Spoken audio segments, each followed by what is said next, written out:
Good morning. Welcome to Walking Boxing. It is Thursday, June the 12th, 2025. And another good night on the channel last night. We did the heavyweight dream fights where I picked 20 heavyweights to go up against each other. Wasn't necessarily the 20 best heavyweights of all time. It was just, although most of them were some of the greats, but just 10 really good dream fights featuring the best heavyweights over the years. So I'll go over those results quickly in a second. Come here, buddy. There's a side road down there. He's eyeing. It's a dirt road, muddy, wet. I don't really want to be chasing him down there. Good boy. All right, on this day, where are we? Back in 1981. We had him on yesterday, actually. Larry Holmes, the Eastern Assassin. Yesterday was the anniversary of his fight with Jerry Cooney. Today was his anniversary of the win over former Muhammad Ali conqueror Leon Spinks. That was for the WBC heavyweight title in Detroit, Michigan. And Larry Holmes with a statement third round knockout of Leon Spinks, who sadly passed away since then. And his brother Michael would avenge that loss just 4 years later when he became the first light heavyweight champion to move up to heavyweight and win the heavyweight title in a massive upset. And of course, it stifled Larry's attempts to equal the 49-0 record of Rocky Marciano.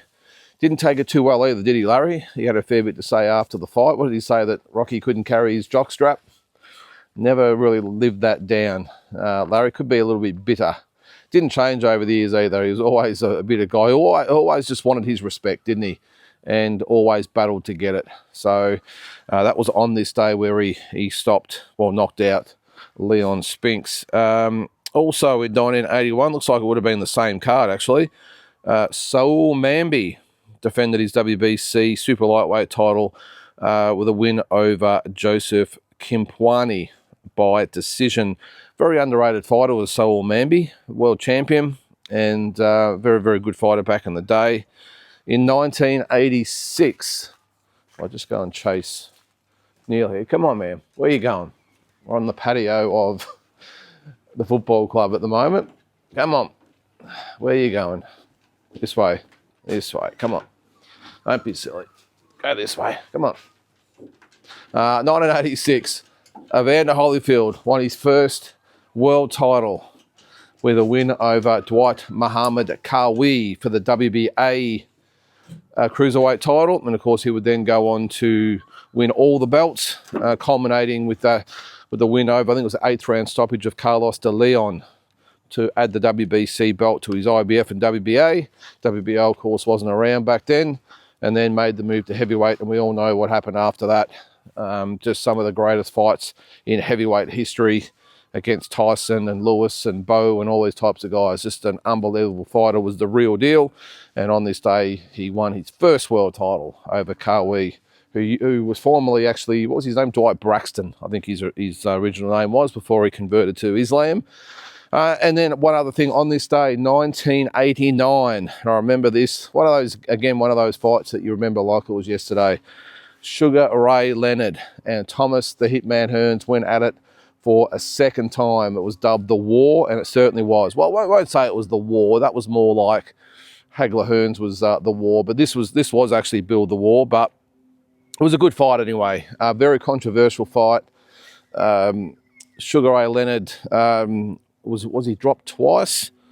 And everyone, or mostly people, including me, thought that Thomas Hearns maybe did enough to get the win based on those two knockdowns. Apart from that, I thought it was close. I think I actually did an episode on this once when I was doing the not classic fights, Watch Your Verdict. And I had this fight, and I think I might have agreed with the draw from memory. So what would that make it? That would make it 8... just thinking of the rounds. Yeah, does that add up? It probably doesn't. With 2 knockdowns, that's 2 10-8 rounds. I can't. Yeah, it would have been, because 7 rounds to 5. I think I might have had it for Sugar Ray, and then the 2 knockdowns made it a draw. So I think I might have had it a draw. Either way, very, very controversial. A lot of people thought Thomas Hearns did enough. I think to this day, Thomas Hearns himself thinks he did enough. Just keep an eye on Thomas Hearns, by the way. Might be some big news about him coming soon that includes maybe coming out to Australia. Just a little bit of a hint there that you might get an opportunity to meet the Hitman very soon. So yeah, I did feel for Thomas Hearns though, because he fought his heart out after that heartbreaking loss to Sugar Ray back in 1981, where he was leading on points and got stopped in the 14th round, and he'd had to live with that for 8 years. Gone through a lot to get there. Finally got his chance, and in a lot of people's minds was ripped off. But anyway, if you've, I'm sure you've seen the fight, but if you haven't, check it out for yourself and let us know your thoughts. But I think I agreed with the result as a draw. And Thomas Hearns actually went on to, I think he was at 89. So I think he went on, did he go on to beat Virgil Hill after that? I think he did. Sugar Ray Leonard didn't go so well for him. He lost to Terry Norris in 91. Hector Camacho in 97, I think it was. I've just got to go chase Neil again here. Fair dinkum.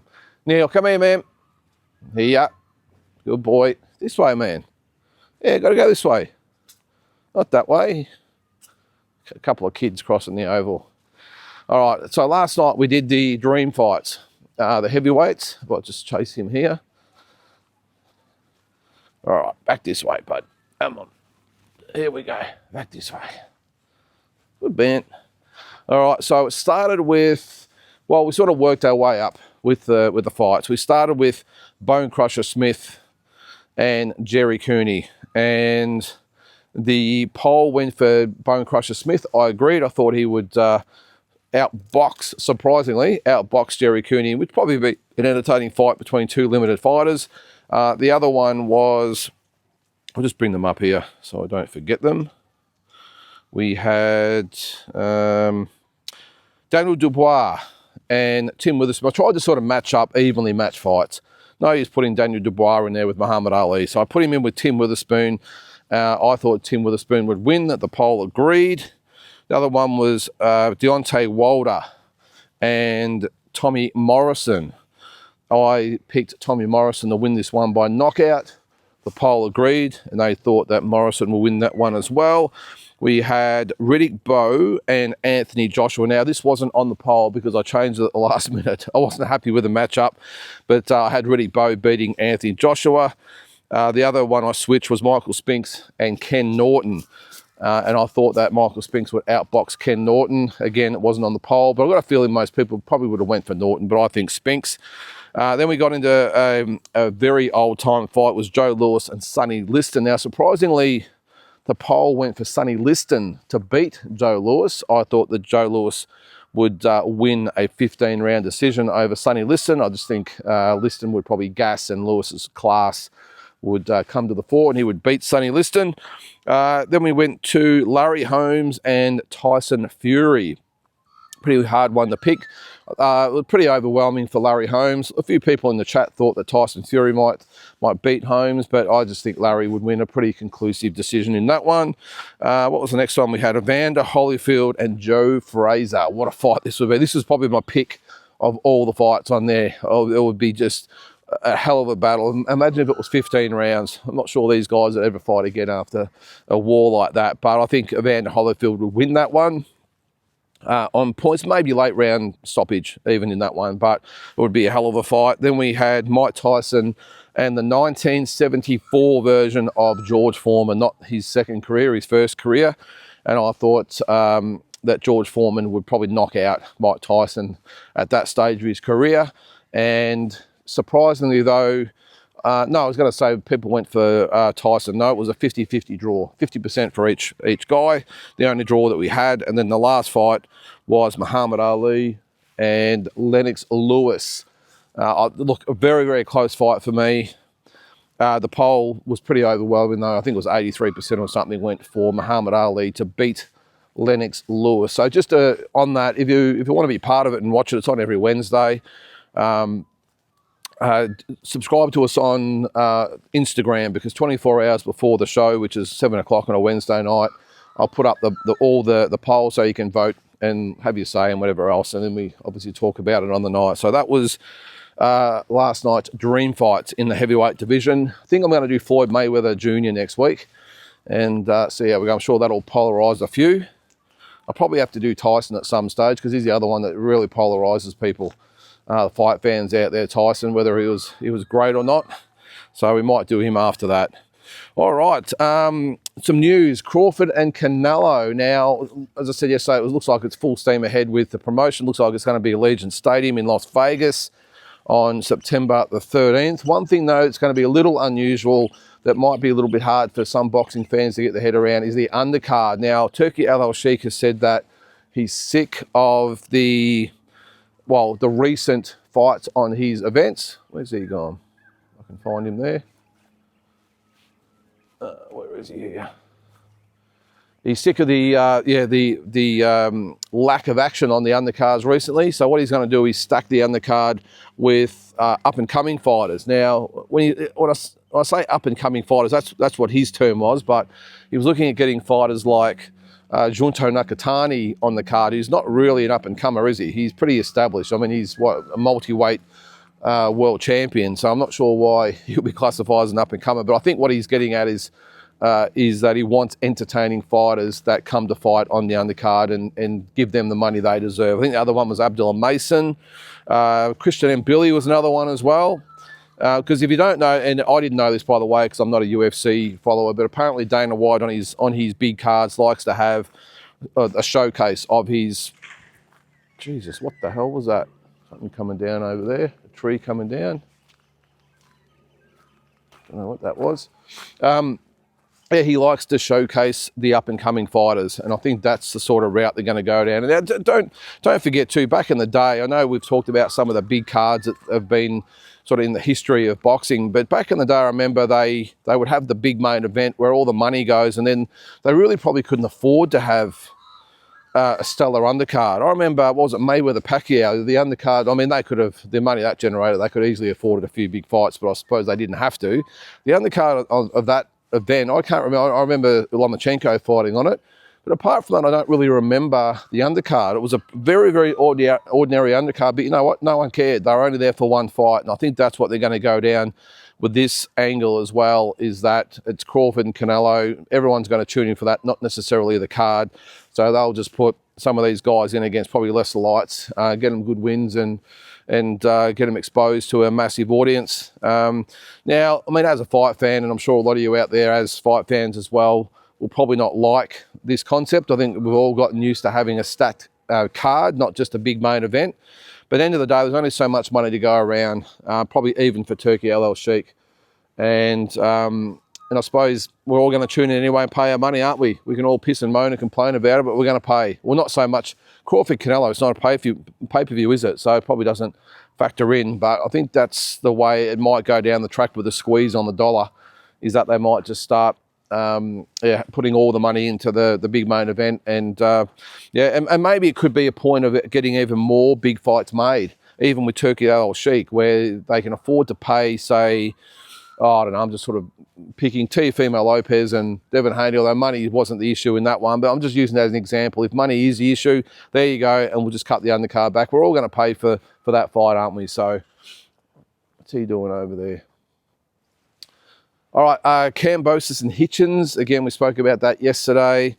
The top of the Empire State Building. Now, George made a bit of a comment that sort of raised my eyes and got my attention, that he said that it's 4,000 tickets still unsold for his event. He's blaming Richardson Hitchens because he said he's supposed to be the home fighter and carrying the event, and he's supposed to be the big name, and there's 4,000 tickets still available. Now, I did a bit of a check. I think there's only 5,500 tickets in the stadium or the auditorium or whatever it is, a theatre, isn't it? So, I mean, yeah, there's a little bit to happen there. So I would doubt that's the case. I think on the night they'll have a pretty good crowd. I remember when George fought Lopez there, of course, it was packed. Lopez is probably a little bit bigger name than what Hitchens is, but they went back and forth. George just loves to stick it to his opponents, doesn't he?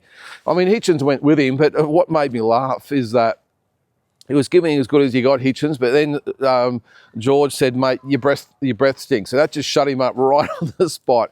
He literally had nowhere to go. He just stopped, hesitated, and thought, how the hell am I going to respond to that one? That was pretty funny. But yeah, it was a really good sort of back and forth, I thought. And look, whether it's enough to sell tickets on the night, we'll see. But as always, George just brings it, doesn't he? I thought it was fantastic. So looking forward to the fight. I think I said yesterday we're going to put it on at the pub at 11 o'clock on Sunday if you're in the Bendigo area. So really looking forward to that one. I think one of the fights on the undercard was lost. I can't remember who it was, but Terramona, he's on the card. He was interviewed. So good to see him getting an opportunity, fighting a guy who's 9-0. So big test for him. I haven't had a chance to check out his box rec yet and seen the quality of those 9 wins, but just good for Terramona to be on the world stage on a big event. And I'm sure he'll deliver on the night. He's a very good prospect, is Terramona. Come here, man. Another dog walking past there. Come here, man. Let's go. Morning. Come here, bud. So, geez, he hates this route, does Neil. Whenever we go this way, he's very stubborn because it goes against the grain of where he wants to go. He likes to go in a different direction. But yeah, looking forward to the fight with Hitchens and Kambosos. I really think, just looking sizing him up yesterday, Hitchens is a big 135. Not 135, 140 pounder.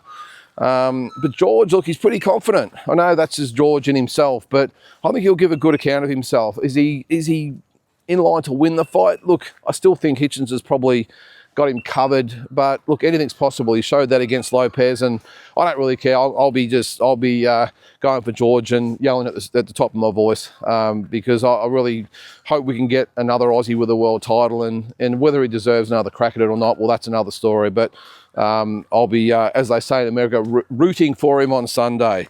All right, so another thing that's come out in the last sort of 24 hours is Zurdo Ramirez has spoken out about Jai Pataya. Now, he hasn't really said much in the past about Jai, just a sort of passing comment about, oh yeah, it'd be nice to fight him and whatever. This gives a standard line, but he's actually, not sure what's going on over there. A couple of dogs going at it.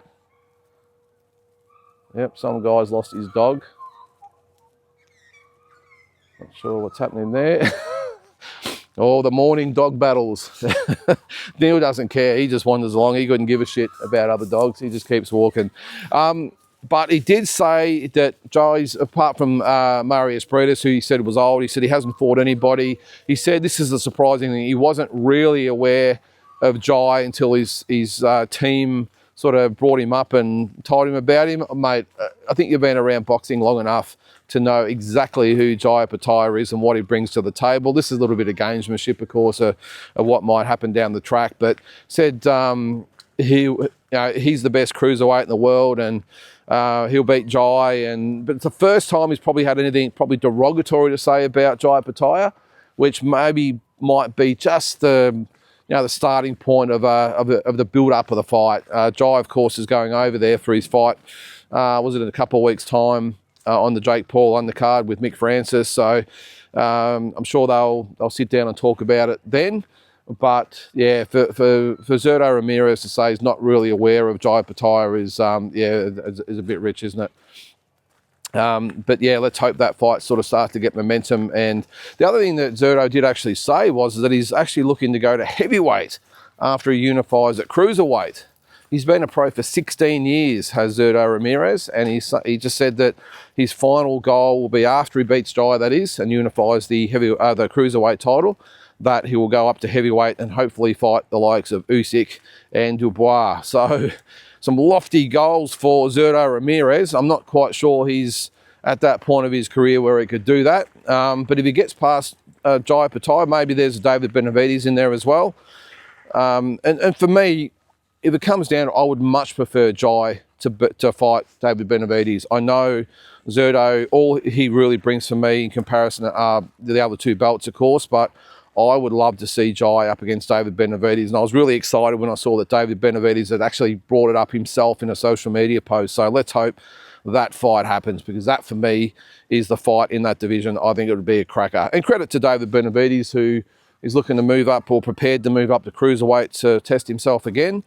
One thing about him, he hasn't really been too scared to to say he'll fight whoever, and hasn't really been reciprocated though, as it, where a lot of people aren't too keen on fighting him. But for me, I mean, man, that is the fight. All right, guys. Well, I think that's going to probably do it for today. Getting Neil home. He's playing up a little bit today as a little fella. As I said, he doesn't really like this route, and there's a few dogs around at the moment, so we'll get home and I've got to get on the road anyway. So guys, have a great Thursday and we'll catch you tomorrow.